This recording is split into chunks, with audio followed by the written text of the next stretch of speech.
and we're talking about having honor and integrity.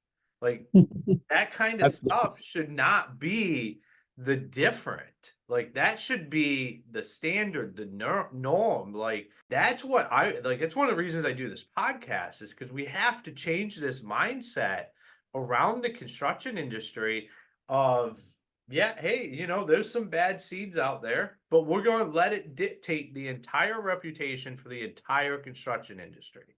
Like there's no other industry that they're the bad doctors and bad lawyers don't dictate the reputation for every one of them. But in construction, we're like, hell with it.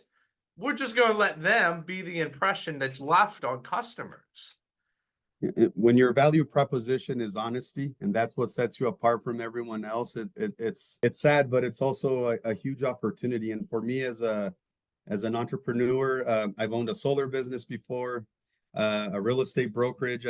Currently, I own a real estate brokerage with a business partner, and it's just it's interesting that the value proposition for me has become that sense of integrity and honesty that I was missing. I'm about 45 grand into my personal driveway. Unfortunately, I live in an HOA community that, if your driveway looks like crap, they fine you. And so they ask you to replace it. And so by the hand of some pretty shady people, individuals that came into my life to replace my driveway already 3 times, I ended up with some pretty severe damages where I kept replacing my driveway. And so this third time was a chance for me to actually deep dive into what makes good concrete. What is the right formula for a place like Utah where you're getting beat down by harsh winters and people wanting to salt their driveways.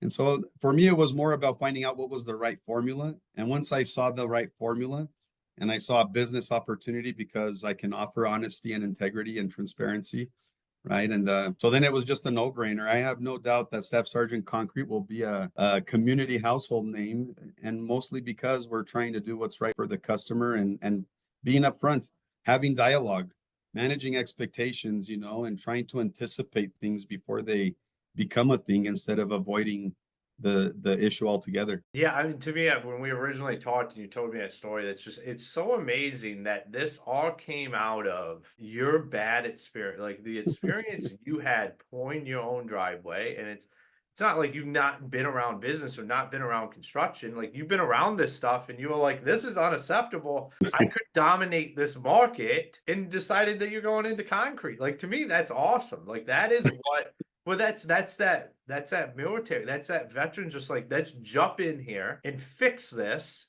and do it right. Yeah. So my very first job, so we've been in business for about 40 days. We've done about with the concrete, right? And we've done about 24 estimates and 8 jobs so far. So I'm closing about 30% of those jobs. My first job happened to be a sergeant major here in the Army. He's an active duty soldier. And as we were talking about this driveway extension, right? He's trying to say, well, maybe if you don't do this, and if you remove that, and maybe don't do, reduce a bag of cement. And he was trying to get a good deal.